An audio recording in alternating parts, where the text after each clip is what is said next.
guys, welcome to the Roundtable. I'm Amir. I'm Tim. I'm Chris. I'm Nicole. I'm Brian. And today we're here to discuss indie games and how they affect the console market, or how we think they might impact the console market. And I totally fucked that up. I don't even remember the topic anymore. It doesn't really matter. It doesn't really matter. Like, how will they affect it? It's just like, How when will indie they- games hit the scene? How will they affect? Well, then, let's look at this. How many indie games are on the market now? Quite a damn few. So I think we can just talk about indie games. Yeah, good and save. their Thanks. effect on the market there. Yeah. How do we do that? Yeah, maybe. Wanna start with that? How, like, what is the definition of an indie game, first of all? Let's start simple. Like, what is an indie game? What do you mean by indie game? Well, an independent developer. When I say indie game, I envision a very small team or even a single person in a basement developing a game and coming out with something pretty freaking incredible at the end, if I get to see it. What do Only you... if Amir sees it is it really an indie game. That's true. That's the key. Well, I mean, most people that are going to work on a project, right, they're Yeah.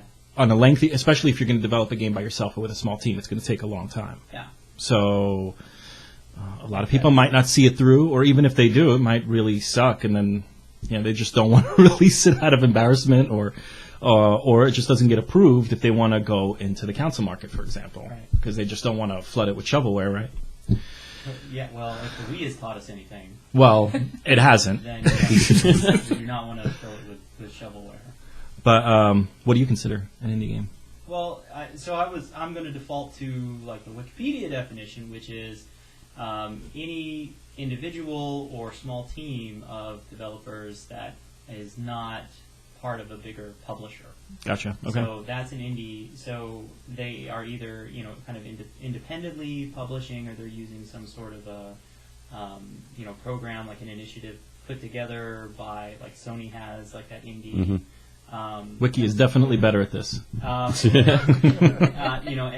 Microsoft has their own program that's part of what Live Arcade was, about getting these smaller developers who don't have publishers behind them to kind of be the middleman to push this and market, so that they can get those games out and get delivered. And then, of course, you have on the PC side, we may push the discussion to consoles, but like the indie scene for the longest time was PCs, because the consoles, you go back to the first round of shovelware was the Atari era of gaming, right? And Nintendo came in to that market after that collapse because of all the shovelware and all of the just like everything can play on everything, and it doesn't matter what system you have, you can play this cartridge over here. Yeah.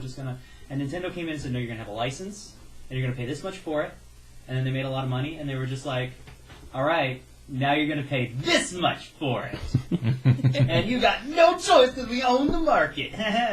So, and that led to their own problems. And we've seen that progression, though, to the point where now you don't have to have all the money in the world to be licensed. But because of that, we saw really PCs become that avenue.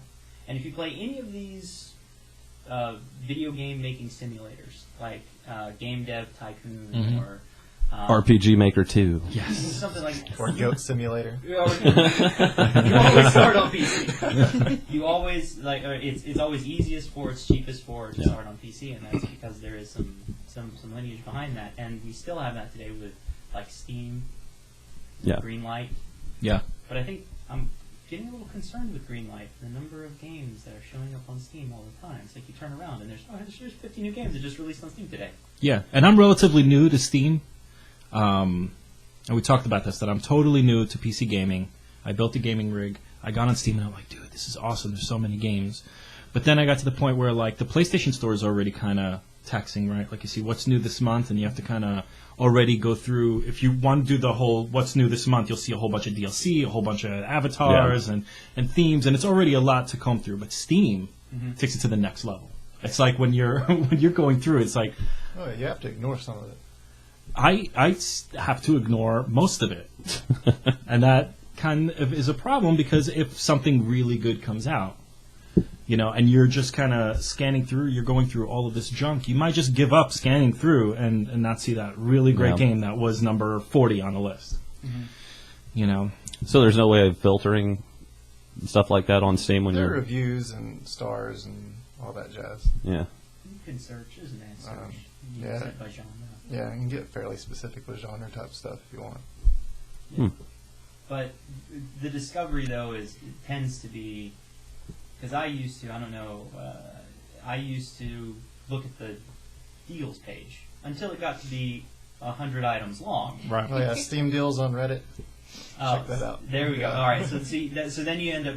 So now we have curated versions of that have nothing, not necessarily anything directly to do with the product. And I think that's sort of indicative of what my concern is. It's just like, well, are we heading towards that?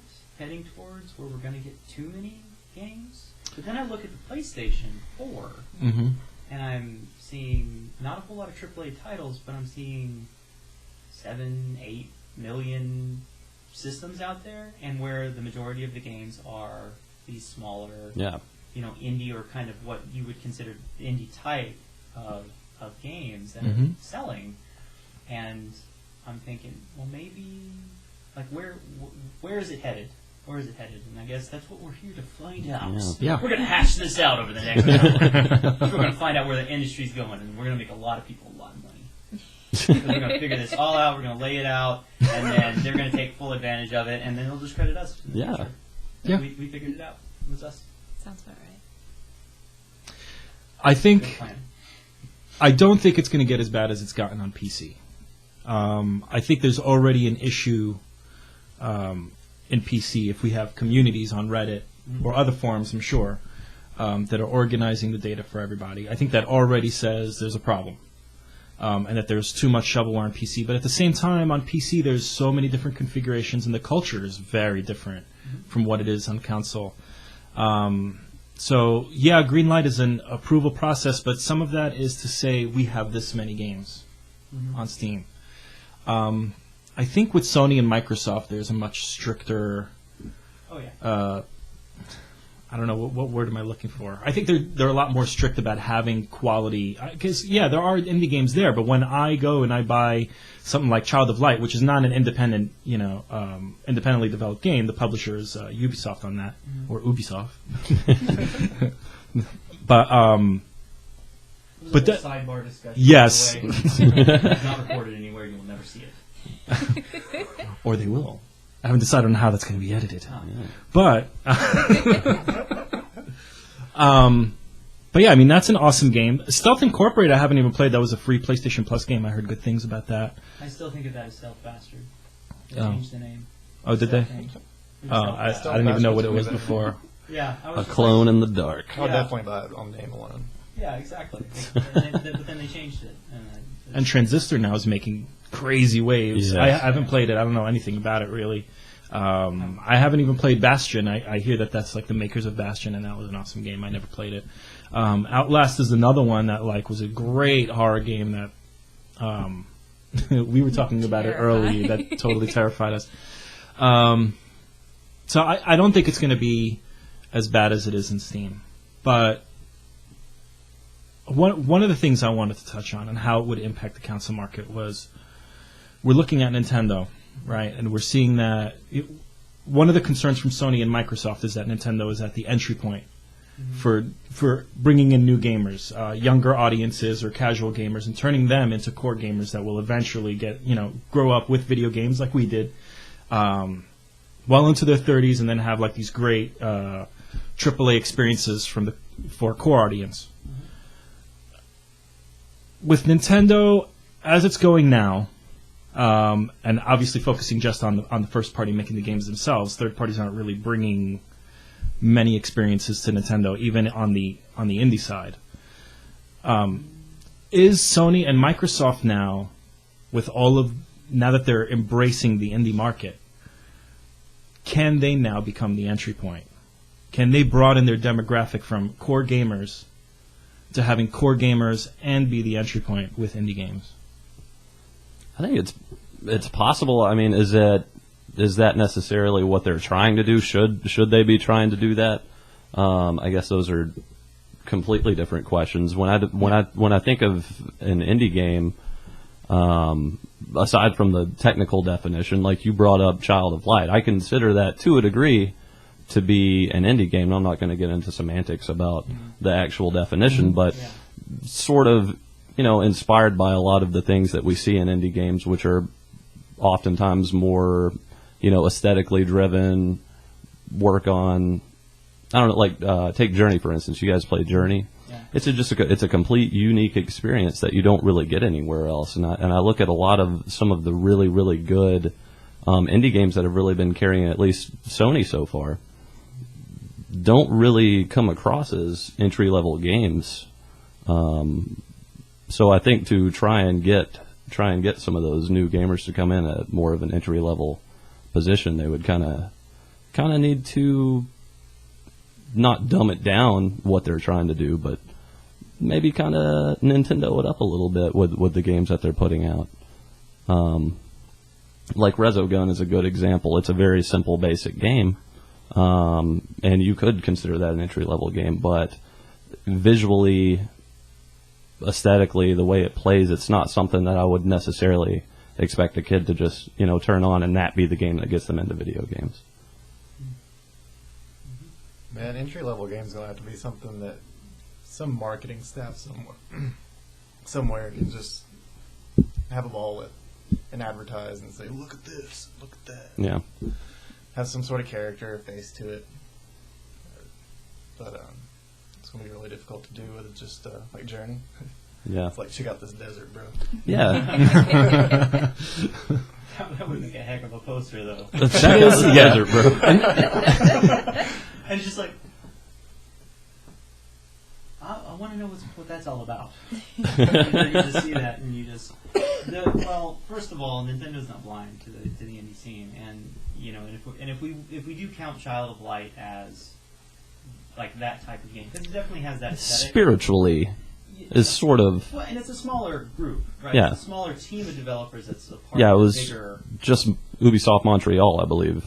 Yeah, so that being said, that is on the Wii U. Like, you can get that on Wii U, for example.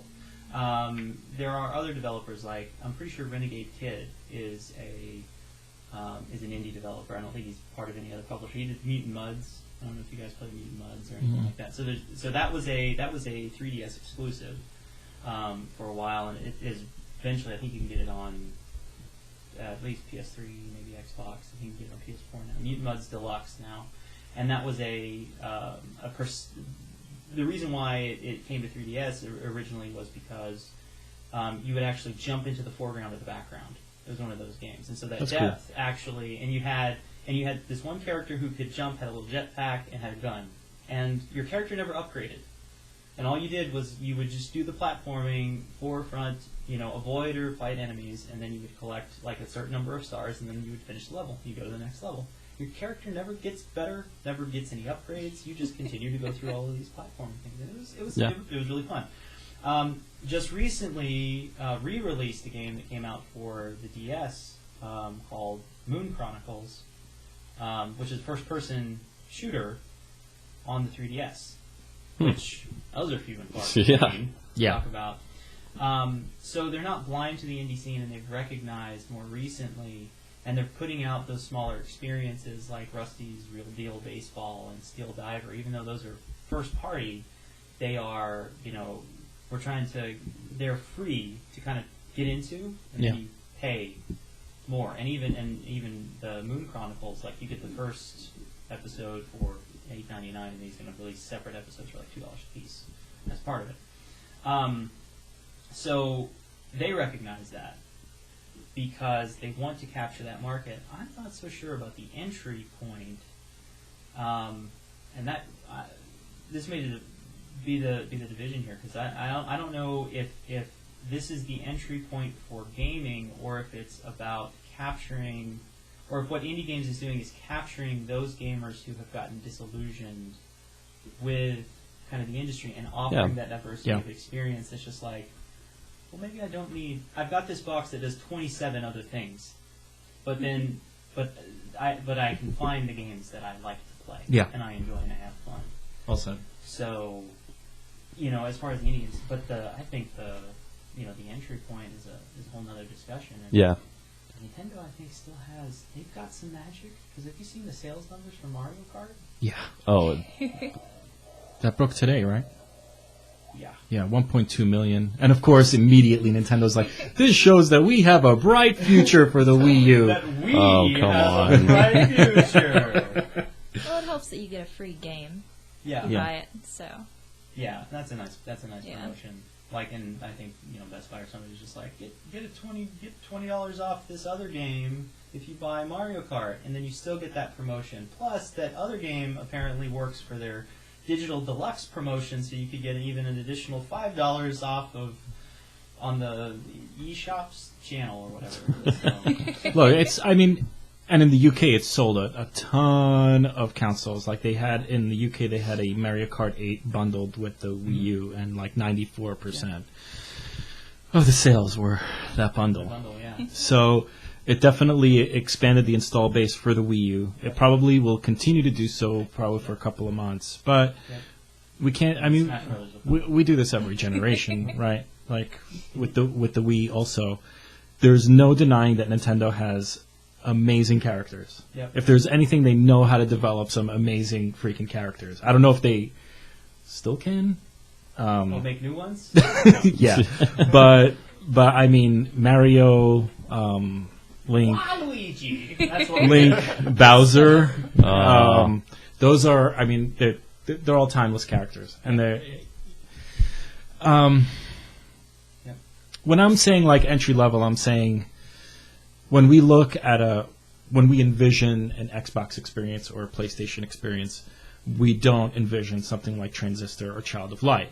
We envision something that's really over the top, like to the point where, as close to real as possible. Like if we look at Drive Club, it's like I can open the hood, I can look at the engine. It's not Mario Kart, But if we look at Sony and Microsoft and we say, okay, that's the label, and now the indies come in and they give us that experience that we had when we were kids, where it's like, okay, now there's, like Child of Light reminds me a lot, well, the battle system reminds me a lot of Final Fantasy, and the battle system is simple yet so complex. Mm-hmm.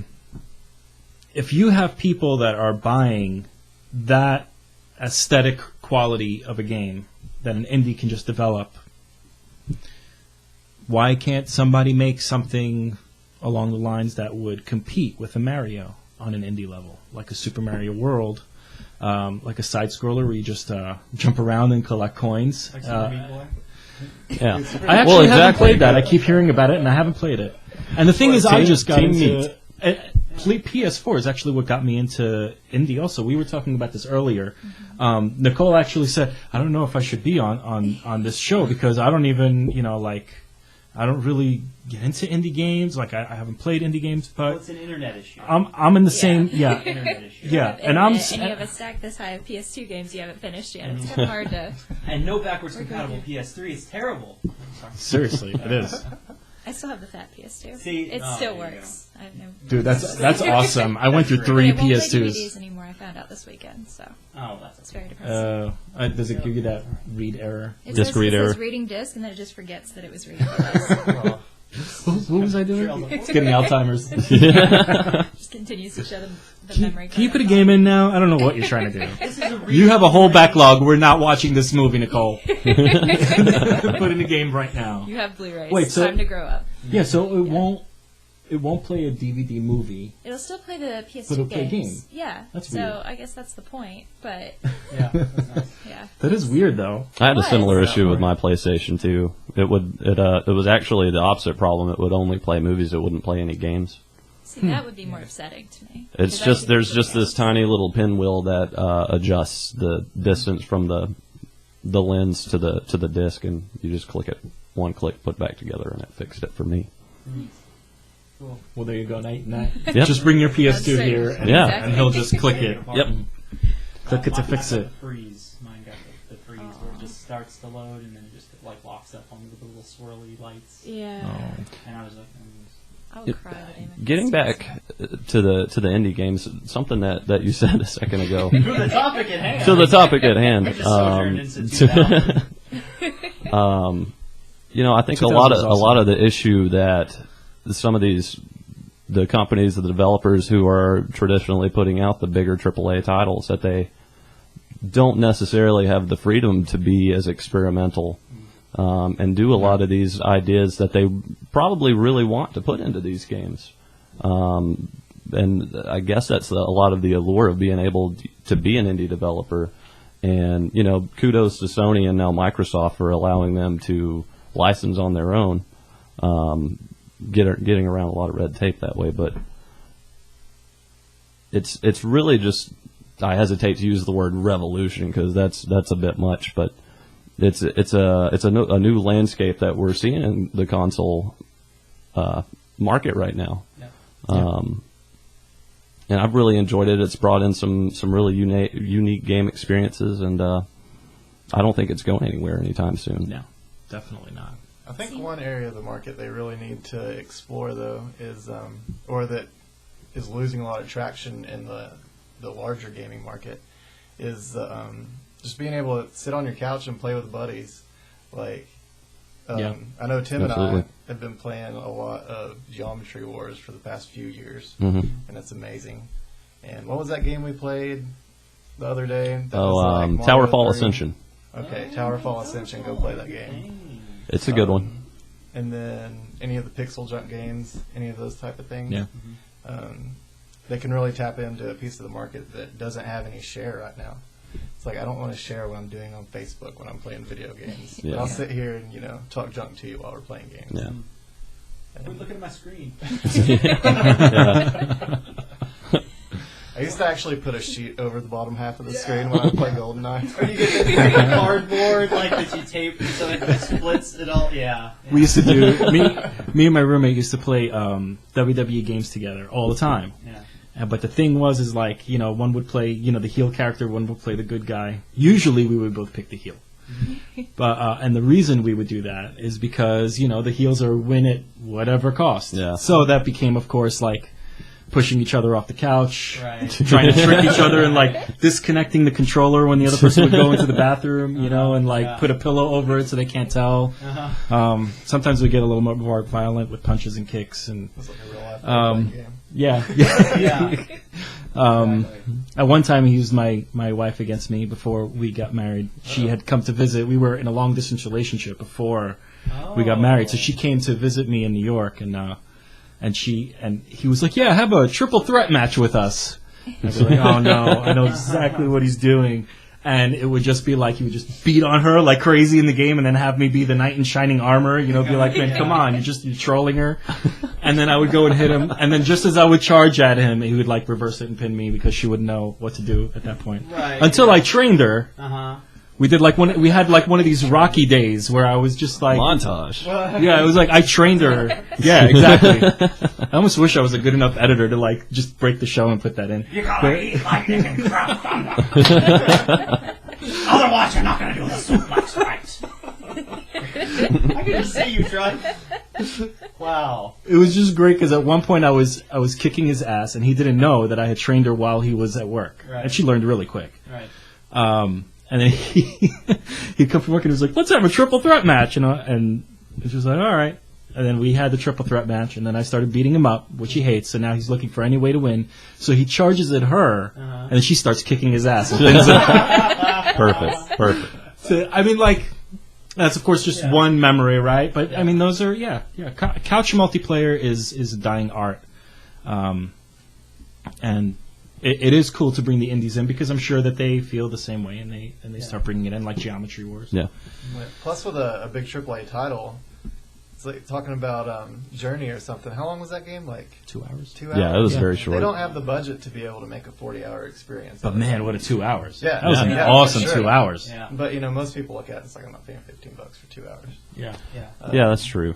I thought the same way, and even when I was playing and I walked through it, like for the first 15 minutes, I was like, "What the hell am I doing? This is retarded. I'm just walking." But with like a simple, really fun multiplayer game, it doesn't have to be much, and it's like 100+ hours. Yeah. Yeah. That's why they keep selling Mario Party games. Yeah. And there's Classic. the other side of it. Yeah. Well, and yeah, I think you're right. But I think that we probably need a little more, I don't know, backlash to the online before we're going to get like a really. There's probably a first-person shooter, like just a local only first-person shooter, 4-player max that somebody's working on out there right now. Maybe. You got to get around the 4-way you split hinting screen at is something, the only Brian? problem. No, well, I'm not. Jeez, I couldn't. Man, you couldn't. I couldn't do basic, like just basic. The programming language, nothing. No, I got. I tried. I actually tried. I wanted to get into it, and then a friend of mine is actually a game developer, and working at a game developer, and told me there was, I forget the name of the program, but he was like, the first thing you should program is this pick up sticks program, where it's like a little sprite, and you're supposed to program it so that you walk over a stick, and then it disappears and appears somewhere else on the board. Oh yeah. Yeah. I couldn't even get to the stick. I didn't even have a sprite. I had nothing. I didn't know what I was doing. Yeah. That's got to be out there. It's somebody's idea, because it is about, I guess, for a lot of these developers capturing. Yeah. Those experiences. Well, it's interesting that you say backlash too. I know I have quite a few friends who are video gamers, and the majority of them, when you talk to them, I mean, unless they're just playing Call of Duty online, most of them are like me. They don't really enjoy the experience of even playing with a friend online in a game. Now, there are some exceptions if it's an MMO or something like that. Mm-hmm. A lot of the times it just comes across as a hassle, something that instead of enhancing the gameplay experience, it's really just kind of pulling you out of it. Yeah. There's got to be a way around that. There are I'm not sure how they'll advantages. do it. I mean, there are advantages to online play with a friend, right? Like I had moved in from New York. All of my gaming buddies are gone. I enjoyed playing Resident Evil 5 with a friend really far away. Mm-hmm. So that's cool, and that was the advantage. But if I hadn't moved away, we would have the option to play online or play on the couch. Mm-hmm. And I feel like it kind of sucks that one or the other has to be sacrificed. Yeah. I don't know if any of you guys played Warhawk on PlayStation 3. Didn't play the PlayStation 3 version. No. So much, because it was basically like, it was so much fun because it was like GoldenEye. It had the 4-person split screen locally, but it was an online game. So if you wanted, you could play with 2 friends. You could play with a friend, 2 or 3 friends on the couch, and you could still go online and play with others. And you had vehicular combat, or it was third person, but it was the same concept, and that was cool. Like we had a lot of fun, and it was usually like it would be my account, and it would say with guest, and it would have like the one next to it. Right. And you see a lot of games nowadays that don't even bother putting in any sort of local multiplayer, right? And just going straight. I mean, why not do both? It can't be that hard to put in some local multiplayer. It is. It is, because there's also that competition of you want to look like Warhawk aesthetically wasn't that impressive, compared to everything else that was on the market at the time. The thing is that if you have like your main protagonist, let's say like we're all playing Watch Dogs, you have that main protagonist. It doesn't look as good as he did in the previews, but he looks good. He looks great. And you have the main protagonist at the front of the screen, and you're controlling him. That's how he looks. He's got a polygon count, the resolution of the textures that make the model. All of that is in there now. If you want to make that experience split screen, you now need twice as many polys, twice as many textures, just for that character. If you want to make it 4 people, now it's 4 times that. Even though, I see what you're saying. Yeah. So for them, it's kind of like a design choice, right? Like they go. How important is it that we get this in there? Should we make this look half as good as everything else on the market and have that multiplayer, or should we make it look just as good as everything else or better, and just let them play multiplayer? I understand the design choice, but that's why I think the indie market is so interesting, because they don't care. Yeah. They don't graphically care. They know that aesthetically they're not going to be able to match a AAA title. So for them, it's all about the gameplay. This is what I want the game to be about. This is the story that I want to drive it. These are the gameplay mechanics that I want to drive it. And so how do I make this as interesting and as engaging as possible? And really, the cool thing about indies is that they're not creating a game that will sell well for a publisher.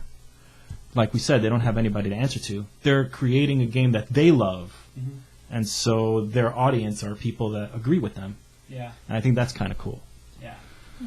It doesn't seem to have to fit the specific model that all the other more popular games seem to have to fall into. It's less risk, but still a lot of opportunity for creativity. Exactly. But they also need to live, so they need money. Yeah. But they So- make and it. If they're good, they make it. Well, but see, that's the thing. It's just like this. I think we're kind of idealizing it a little bit, but the fact of the matter is, like, these guys don't want to just make good games and then live out of a box. They want to make a lot of money, Yeah. and if they can do something that they love doing, or make the games that they like doing at the same time, then they're going to do that. But I mean, it's not like it's all just about this is for the love of the game. It's not necessarily about that, and I think that we have to keep sight that this is a business, and you have Sony and Microsoft, and you have Valve with Steam. It's just like they're not doing this for charity; they're doing it because they want to make a buck. Yeah. But they're, I'm not taking away from the individuals who have really gotten it to this point where we can talk about it, and we have a lot of examples of games where people have just poured their heart and souls into it. And if you look for those stories of like the heroes of the game dev world, you don't look to the Assassin's Creed teams, you don't look to the Halo team, you don't look to the Uncharted team, you don't look to, even Mario team. You look to these indie developers for the stories, and you watch Indie Game or Indie Game the movie. And, It's still on my queue, and I still haven't seen it, and it still makes me mad. Yeah, you really should know. It's actually about. wrenching. It really is. It's like what they went through. I haven't seen the film, Exactly. but you're a musician as well. I write and record music. It's not about. It was about the money when I was a teenager, and I wanted to be a rock star, and I wanted to get laid every day, and. But it became more meaningful as I grew up. I said, well, no, this is my form of expression. I need to do it. It's not something I want to do or I just have fun. It's something I need to do. If I am not writing lyrics and performing them, I feel like I have duct tape, or like somebody's telling me just shut up and don't speak anymore. Mm-hmm. I need to do it. Yeah. I feel that every art is that way. You don't necessarily do it because you want to make money. Of course, there are people that do that, and a lot of them. Mm-hmm. But I'm pretty sure that if we go to the most successful indie guys, even though they went through trials and tribulations trying to release their games, I think if you ask all of them, did you enjoy making it? Would you do it again? I think most of them would say yes. And even if they failed, they would say yes. It's just, it's really interesting. If you have a creative mind, you need that outlet, and if it's gaming that you love and that's what you want to do, you're gonna do it. Yeah. But it's like any creative outlet. If it's someone who's in a band or someone who's writing a book or something, you still have to be able to market it and find the team that's going to make it actually happen. Right. Because I did actually did character illustrations for someone who's designing a game for a really long time, and he had great ideas, great story, great characters, but you still have to find a team to develop it because that's not enough. Yeah. Well, it's really interesting, especially considering you haven't seen the movie. Brian, what you were saying is obviously true. I mean, you have to make money, especially if they're devoting this much time towards it. And you're right as well. And the reason that the one thing that really stuck with me about that documentary is watching, and I think it was the Team Meat, I guess, the two guys who were working on Super Meat Boy. Mm-hmm. They were working on it for a long time, and I don't know, the way the documentary kind of goes through it, I mean, you're sort of getting to witness a lot of these stages, and it all culminates in the end. I guess it goes up on Live Arcade. Mm-hmm. It could make you go crazy. Like, who's the other guy? Jonathan Blow, I think he did. What is it? I'm thinking of it. Dang. Nope. I can't think of it. But Braid. Braid, yeah. Wasn't it Braid? Coat. Yeah. I was thinking, Yes. with the coat. Yes. With the time mechanic and whatnots. Yeah. He does them completely on his own. And he's got another one coming out pretty soon, too. Mm-hmm. Yeah, I heard. I can't remember the title of it, but it actually looks really, really cool. But what you see with these people is, there's a lot of pressure on them to make money, but they almost seem to be feeling more pressure. You know, they want to make a good game and they want to have their art come across well and be well received, but the pressure of the timeline, it just grows exponentially. So by the time that they're ready for the game to come out, like, they're nervous wrecks, and you really start to feel for them towards the end of it. And I just think it's an interesting blend of both worlds, having to be worried about the money side of it and still trying to, you know, put out something that you set out to do. I think one of the really cool things about these about consoles embracing indie games is that it's starting to change the perception of how a game should be designed and what consumers are looking for in a game. It was always, we want to make this game look better than any other game. And that's going to be the hook that draws everybody in. But when the media goes to these events, and last week we talked about E3, right? And that and you had mentioned hands-on, and I said, well, that doesn't matter. Yes, it does. Thank you. Yes, but it does most. Last Guardian 2009. Bastard. It'll be there. But the but I think that's my cat at the door saying I want to get back inside. But speaking of last week, my cat wanted to be involved in the show. Yeah. So fuck him, he's staying outside. What, he has to carry a little bag around, so you like Felix the cat, and then you let him in because he's part of the gaming industry, man. Yeah. He will love me all over again when I give him a bag of treats when he gets back inside. Okay. When the show's over. And then he will thank you by vomiting on your shoes. Damn it, I lost my train of thought. E3, we were talking about yes. E3. So E3 has doesn't the matter. thing that's cool about the hands-on is that the media is there, and they're playing indie games alongside these AAA titles, hands-on. Yep. And they're reporting on how Transistor would not be a successful indie title on the PS4, and neither would Child of Light if it wasn't for the reports that came in from GameSpot, IGN, Polygon, all of these people saying, hey, we played this indie game. It was awesome. Yeah. And you should totally check it out. And then, of course, that creates the buzz, and everybody's talking about it, and it's like, oh, wow, this game, regardless of being indie, regardless of not looking as amazing as this Watch Dogs demo or this Call of Duty game, this is something I want to get. And that's back to why I was saying that entry point.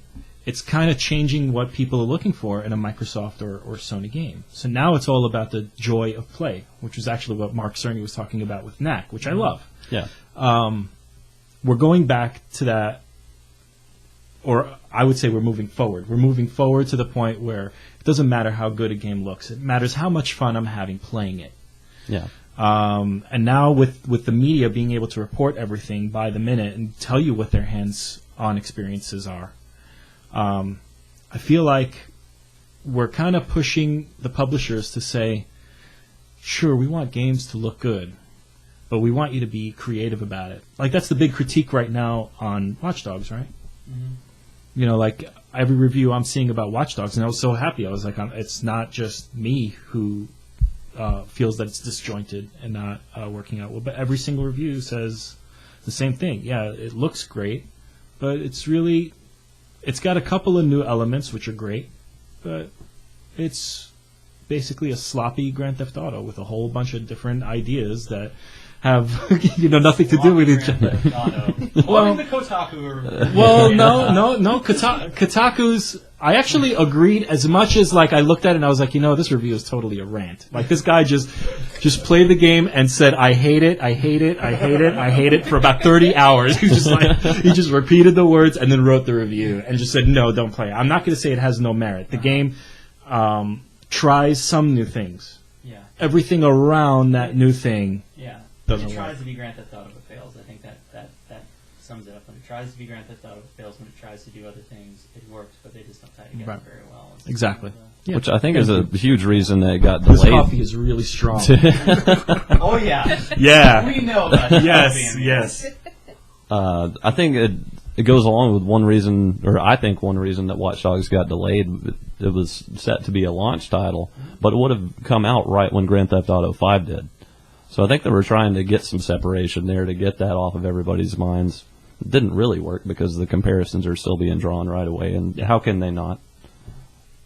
yeah, and you see those little elements. It's completely pointless for our particular talk, but I just noticed there's a tombstone that you see early on in the game, and I noticed that the date, like of the age of that person, matches up with the timeline based on a release in fall of last year. Like they didn't go back and just change the date of the story to push it back. Because like when something I see what like a you're movie saying. comes out, they have an idea of like when it's going to release a long time in advance, and so they time it so when present day they throw in like you're only removed by like a month, like a couple months or something like that if you're off at all.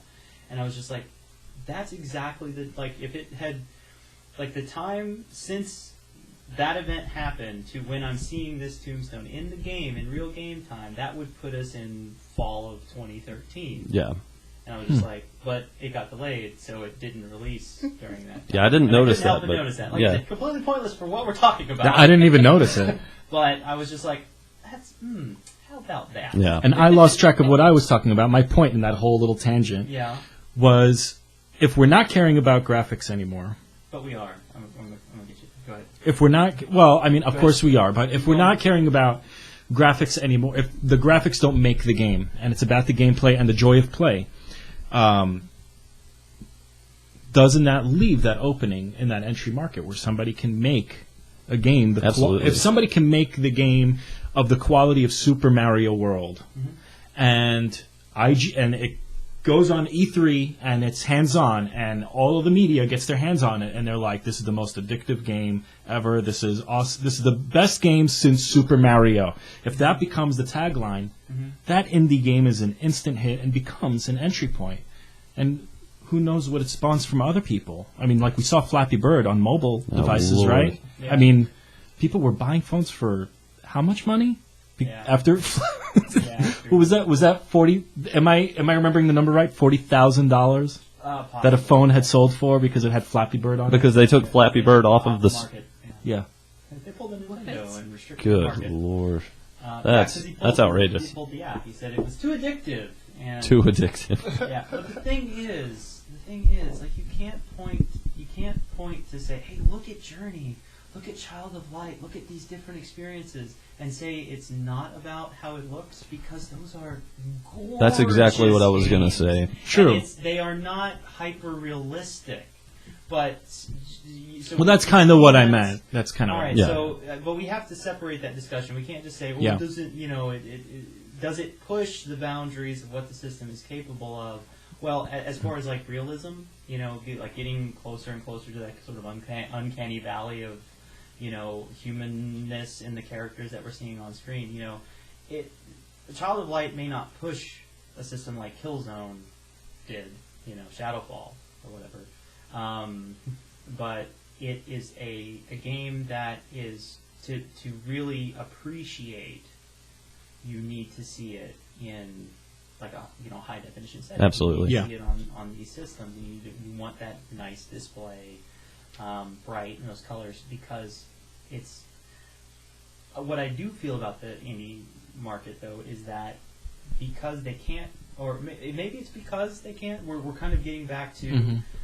Where, or at least this perception, this nostalgic perception, back in the 8-bit era with the 8-bit music, they only had so many bits to work with. And so they had to come up with different, like these crazy ways to replicate sounds because they had so few tools to really make it happen. And that allowed for them to just get super creative and dynamic and all that kind of stuff. 4 layers, including the drums.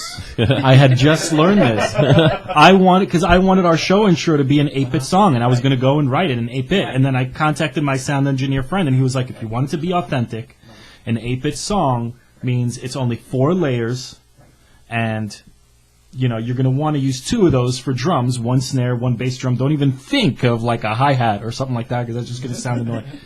Yeah. Yeah, and with the developers, since they can't do the hyper realistic, they want to make a game though that does take advantage and that really brings their vision to it. And as a result, they have to be creative about that presentation. And we're seeing that when you see people talk about the great games of the late '90s, you have a hard time trying to convince people to go back and play like Final Fantasy VII if they missed it. I'm having difficulty with that now. or going back and playing the original Warhawk, or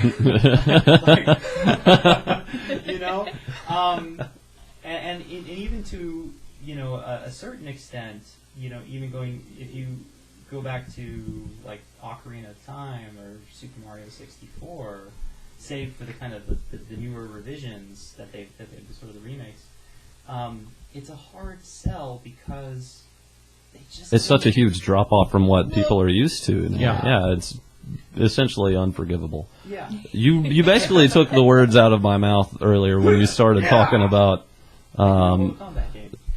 that trailer looks good. Yeah. If that's in game, it's a buy. Yeah. I don't I think even it like is. I fighting think it games is now. in game too. Yeah, Well, I we'll mean, see. who knows? Sorry. What was I going to say? I remember. I mean, essentially what you just said, and going along, I think you said earlier we're driving games forward, and I think a lot of the development process of that with what we're seeing with indie games is doing just that, taking what they can do and making the best out of it, and it becomes its own special thing because of that. That's what and art is it's all about. And it's not just graphically too, like we were talking about Transistor. And again, I haven't played it. I've seen a few trailers, but from what I hear, the songs and the audio, I mean, it's a huge part of the game. I think the character's actually a singer of some sort who loses her voice, and so the sword is talking or something like that. I don't know how that all works out necessarily. I haven't heard that yet, and that just made me want to jump over this table It and put looks my PS4. it looks down. really, really cool. Yeah. It's That's really cool. that's a pretty beautiful description. Well, thank you. I For tried. setting. Sounds like a great game. Ooh. Yeah, it does. Child of Light's coming to Vita. That's what I'm looking for. So. It's not going to be as good on Vita because it's not going to be as beautiful. Well, no, but see, I have the OLED. I was going to say the there you go. OLED I display. got the OLED. There you so go. I may not have the resolution, but I got the beautiful. You're going to be screwing it up with that touchpad in the back, though. And you could take it anywhere. And when you get mad, you could throw the whole system at the wall. Yeah. I'm not gonna play it on hard, Ooh.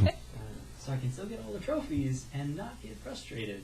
And it'll be a 10-hour game again. Oh, that's right. We did discuss that it doesn't have a trophy for hard, so I'm just doing it for my own. Your own grindiness. Just Yeah. prove yourself. There's no turning back now. You'll never experience the cruel joy of defeating Emerald or Ruby Weapon, but you will play Child of Light and get through all 15 hours on hard. So to get more direct with the question, do we feel that these great indie games that are, I mean, this is still just the beginning. Yeah. Do we feel that these indie games will impact how the major publishers see how they should develop games? I think it gives them less room for error. And again, it goes back to what we were talking about before, but when these huge development companies have $500 million budgets to spend on a game, We're never going to let that go, Destiny. never. Ever. If you don't get it right, there's no excuse for it. When you're seeing indie developers with low staff, very low budgets, and they can put together beautiful art, there's no excuse to not be able to do it with much higher production value. So I mean, it puts a lot more pressure on the AAA development studios, I think. I'm not sure that necessarily answered your question, though. I'm not sure either. Well, no, I think Child of Light answers the question. To go back to that. Yeah, no, that's a Well, really good I mean, point. that's the thing about Child of Light, though. Mm-hmm. One of the things that everybody in the media is talking about is bravo to Ubisoft for even doing that. Yeah. So it's kind of like it came out of left field where they would even make a game like that. Yeah. And that, I guess, is what's spawning the question. If Ubisoft did that and it's a success, I mean, Yeah. it's got to be a success. I don't know what the sales numbers are, but Well, it's on Wii U, so it's got to be a success. They is got to it be making enough money Yeah. from other sources. Yeah, it's on Wii U. really? And so. That's cool. Wii U got something And you can do it Besides with your- Bayonetta. besides Mario Yeah. and Did Zelda. you hear about Bayonetta 2 is going to be a Wii U exclusive? No. That's wild. That doesn't even make sense. No, it doesn't. That's It makes not even absolutely no a sense. kid's game. No. But yeah, Good marketing. you've got that. I think that answers the question you've got. And like I mentioned with Nintendo, they're doing smaller projects, and I think that is pushing them to kind of split up, these development teams and have them work on smaller sort of niche products. Yeah. Because I think that they're recognizing that there are, instead of necessarily, with Nintendo doing their blue ocean strategy, which is like we bring in as many people as possible, which you really need an install base first, and then you can sort of expand out from there. You can't really start from nothing and just say everybody come play, Yeah. and then not have anything for them to play. Yeah. And you need something to kind of bring them in, but if you have those niche experiences and you have enough of those, you can get all of those pockets of people, and then collectively you get 8 million consoles sold, Yeah. which I think is what's happening with PlayStation. To kind of relate it to the comic book world, it's kind of like DC with Vertigo. They had all these other kind of side projects that were part of the big pool, and they couldn't really kind of relate it to the main storyline, main superheroes. So they branched off, let it be its own thing. And then all those little niche areas, different types of stories that aren't, the typical superheroes, they still get all of those fans as well. So Yeah. they're getting kind of that whole market there. It's kind of the opposite of what Disney did with the Star Wars universe. Just making what is it? The extended universe, all that stuff not canon anymore. Yeah, they made it canon, and then they unmade it canon. But they're doing a whole lot of different projects, although they canceled the Space Sim fighter game for some reason. I have no idea. But they're making Battlefront. So I don't know. Oh, they're making another Yeah, Battlefront? they're making another Battlefront. Ooh. So I'm like, That's not the project that Amy Hennig is involved No, in, that right? would That's be- that'd be that's such a not from waste. Visceral Games. No, I don't think so. But, But so I was gonna say. So we'll probably see something. Maybe we'll see something, but Battlefront from E3. But we're going to see a huge indie presence at E3. I wanted to mention. Instead of getting off on the Star Wars tangent, I'm going to go. I almost made a big mistake there too. Well, that's what I would prefer to talk about is Star Trek. But anyway, well, and Oh. actually, you can't really now because Here come all the troll comments. No, Abrams did Star Trek, did a terrible job with Into Darkness, and then totally ruined Khan, and now is doing Star Wars, but he's better suited for it. So I'm kind of hopeful, and I love Fringe, which is another Kurtzman, Orsi, Abrams deal, working through that series. That's fantastic. Didn't mean to get off on a sidetrack. Indie games at E3. I think there's going to be a huge J.J. Abrams' presence. Good Lord-o. Lots of lens flare. Jeez, Indie Game the Movie 2, directed by J.J. Abrams. Lord. Can't even. But apparently he wasn't happy with the Star Trek game that came out around the Into Darkness, which, if you played the game, you wouldn't be too happy with it either. I don't think I've ever played a video game that was attached to a movie and liked it. Yeah. Yeah. Spider-Man 2. I heard that was really bad. No, Not the Amazing Spider-Man 2. Spider-Man 2 from the first trilogy of movies. Spider-Man 2 was a really cool open world. Was it? Yeah. I avoided it was because it fun. was a licensed. No, it was. I mean, and it was only.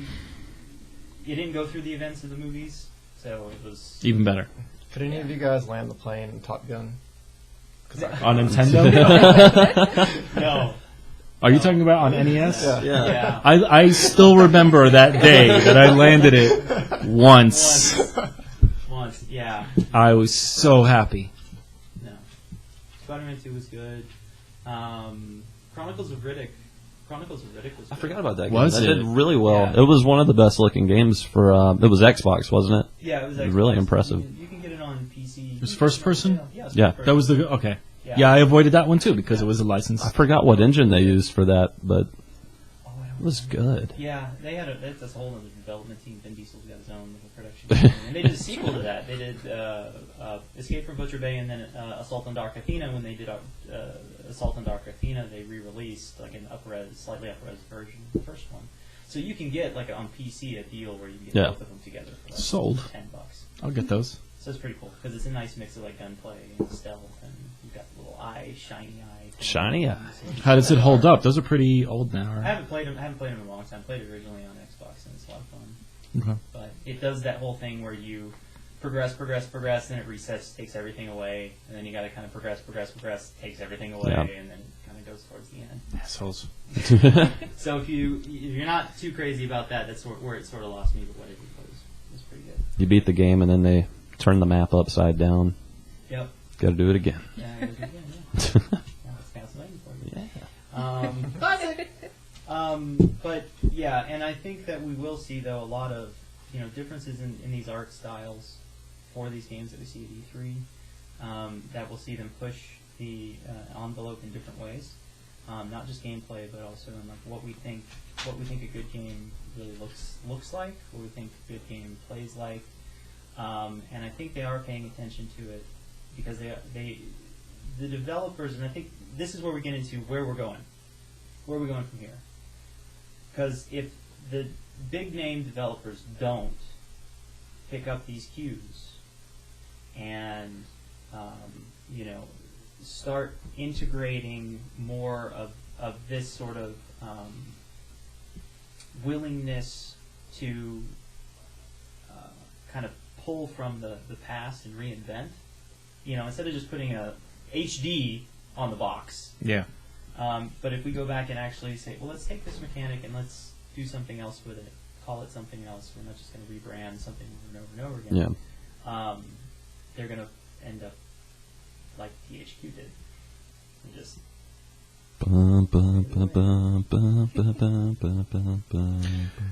THQ is a Couldn't sad resist, sorry. story.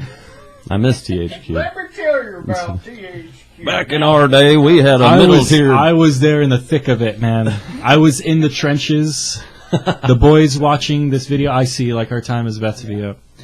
So I will ask that final question, but I was in the trenches with the boys because that was at the time that I was moderating the THQ forums, and that was sad because you could kind of see everybody. You could kind of see everybody not knowing what's going on. The dog just laid down on all. Man. I thought all That's of your pretty stuff awesome. was about to It's still recording, so we're good. But I kind of saw everything collapsing, and nobody really knew what was going on. And this is a nice metaphor. Yeah. And what's going on? Yeah, nothing's going. Oh, wait, no. But yeah, nobody knew what was going on. There was a lot of confusion, and of course, because things are being sold to other companies, and they of course don't want to say, "Oh yeah, we're closing shop." They want to try everything. To cut to the chase, because I don't even know where I was going with that. Jason Rubin had taken over as CEO at THQ. There were a couple of things that they had planned that not only do I feel would have saved the company, I know they would have based on a couple of releases that have come out now. Crytek was working with THQ to develop the sequel to Homefront, which is just starting to hit its marketing wheels now. And we all know how awesome Crytek is. South Park, The Stick of Truth, was supposed to be a THQ game that was supposed to release the holiday before they closed up shop and got delayed. Jason Rubin's thing when he came in as CEO was to say, okay, none of this, we're not doing this anymore. We want THQ he wanted to transform THQ into a AAA only company, similar to Rockstar. To me, that was really exciting because I was like, that's exactly what you need to do. If you're not selling quality product, nobody cares about your Wheel of Fortune and Jeopardy. You know?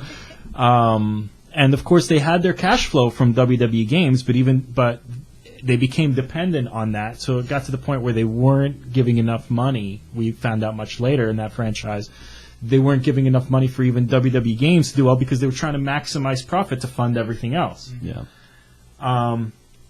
So it was a very sad story, and I just thought I wanted to point that out since we're talking THQ, and I was there, and it still hurts a little bit because Well, it actually has a lot. Jason Rubin came in a very tough spot, but he had all the right ideas, and we're seeing the fruit of his labor now. But everybody else, all the other publishers, are making that money. Kind of sucks. Recruited the developers later. Yeah, I guess. They're the ones who made it happen to me. Well, Them's the ones. it's THQ who believed in them, man. THQ put the initial investment and said, you know what, maybe we'll put that somewhere else. Well, let's get to the final question because my dog is about to bark because she's going to need help up. Yep. There's a lot of wires there. So, okay. Indies. How do you feel the console market will be affected by the indies that are coming out? Just in general, I'm guessing. Just in general, how you feel indie releases will impact the console market? That was the question. That was supposed to open up the show. We come full circle. Great job. You know, a little about what I was saying earlier. I mean, it puts a not necessary. Well, yeah, I guess a lot more pressure on the larger developers to really, you know, exceed what they've, I guess, been doing. Like Watch Dogs, for instance, there are some creative ideas, but it's not really delivering on all fronts, and it should. There's no reason for it not to, and there's essentially proof of concept that, you know, you can make things like this work. Really, really quality games. Now, you know, granted, indie games are nothing like, you know, Watch Dogs in terms of size and scope, but it's, you know, especially with, you know, THQ being gone now, there's not really any of these mid-tier publishers anymore, and there's a huge void in the video game market right now, and it's being, you know, you've got your AAAs and you've got your indies, and they're gonna get bigger.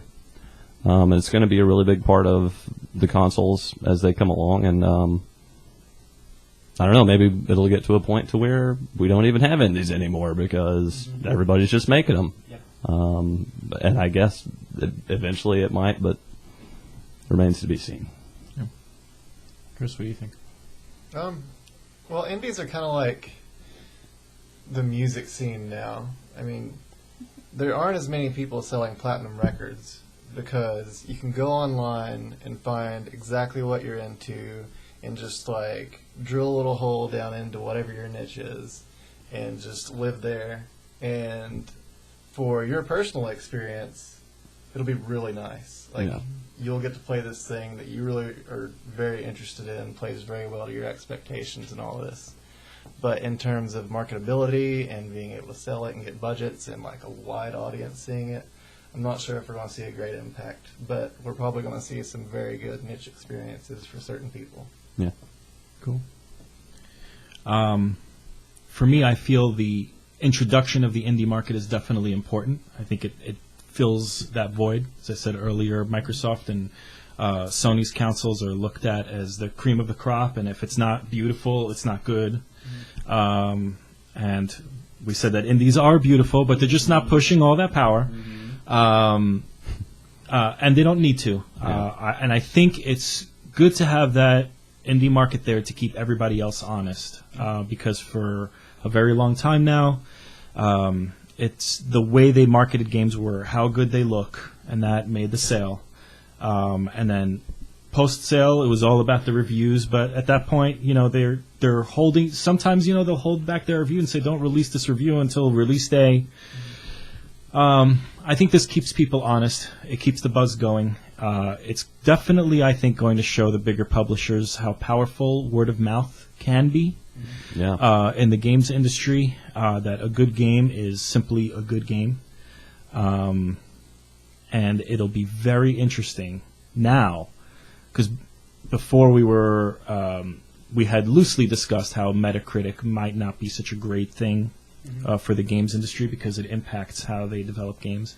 Now I think with the introduction of the indie market and these really good quality, simple games coming out and getting these high Metacritic scores in comparison to these big budget games that are rivaling Hollywood films, getting those higher scores, I think it's definitely going to help keep these publishers honest and maybe transfer their focus into, we still need to make a beautiful game, but we need to make it play well so that it keeps selling. And so if the question is, which it is how the indie games are going to affect or impact the console market, I would say it's nothing but positive, so long as Microsoft and Sony don't get greedy about it and start saying they want a lot of games. As long as they don't say they want that sales pitch to say, like they did in the old days with the PS2 compatibility, well, we have thousands of games in our library if you combine it with PlayStation 1. If they, what are we singing? That's the swan song of the indie games.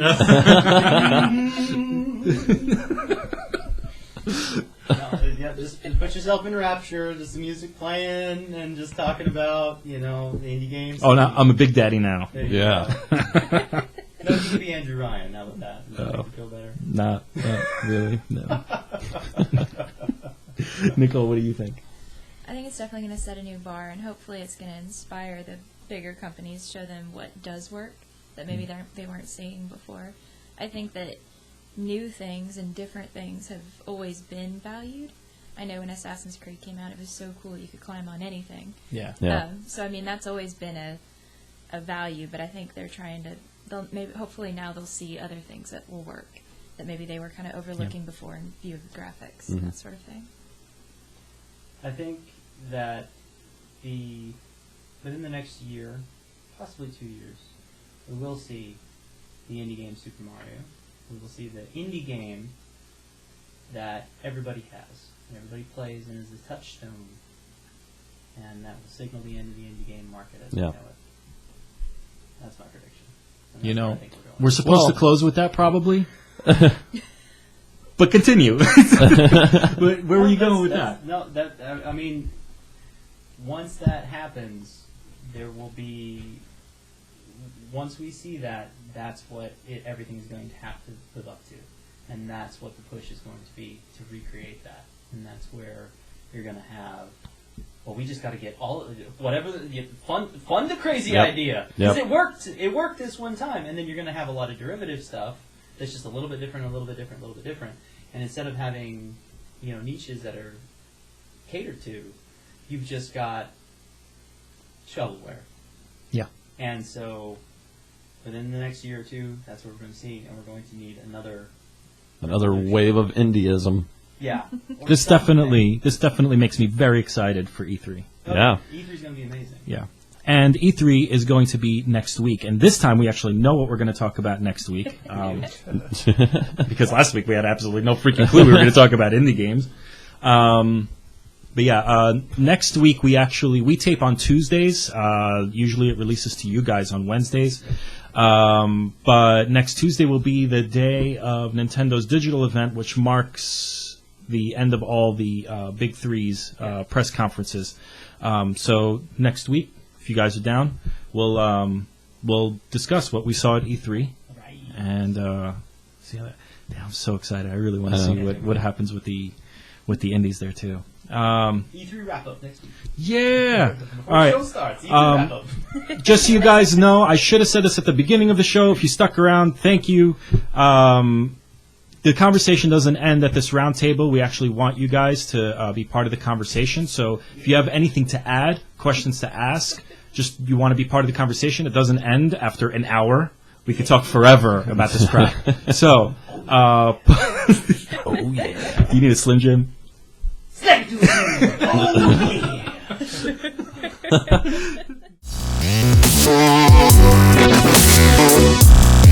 oh, yeah.